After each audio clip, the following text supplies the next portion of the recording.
Hello दोस्तों, नमस्ते, प्रणाम। मैं संजय निषाद आप सभी का स्वागत करती हूँ अपने यूट्यूब चैनल पर। आज हम लेके आए नाच गीत। सोने के थारी मजे होना परोसो, सोने के थारी मजे होना परोसो,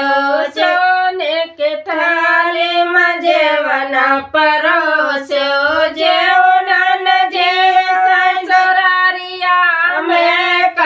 मांगत बुलट तो दहेजिया में, काहे मांगत बुलट यो दहेजिया में, जेवन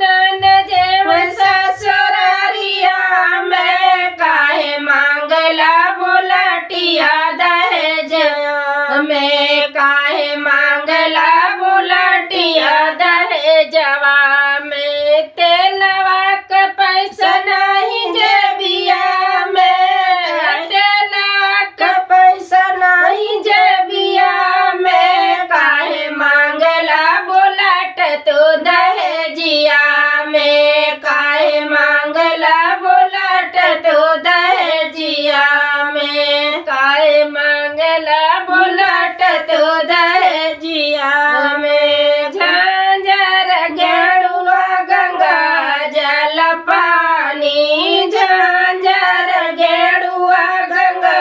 जल पानी, गेड़ुआ न घूट ससुरारिया में, काहे मांगला बुलट तो दहेजिया में, काहे मांगला बुलट तो दहेजिया में, तेलवा के पैसा नहीं जेबिया में, काहे मांगला बुलट लो दहेजिया में, काहे मांगला बुलट तो दहेजिया में, लेवंगा इलायची कबीरिया लगायो,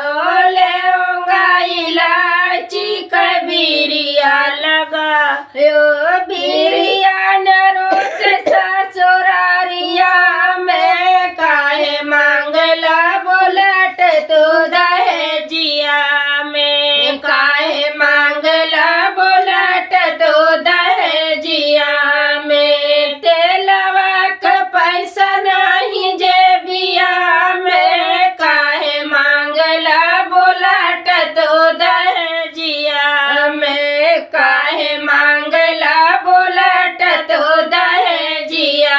में, फूल हजार कसिया जा लगायो, फूल हजार कसिया जा लगायो,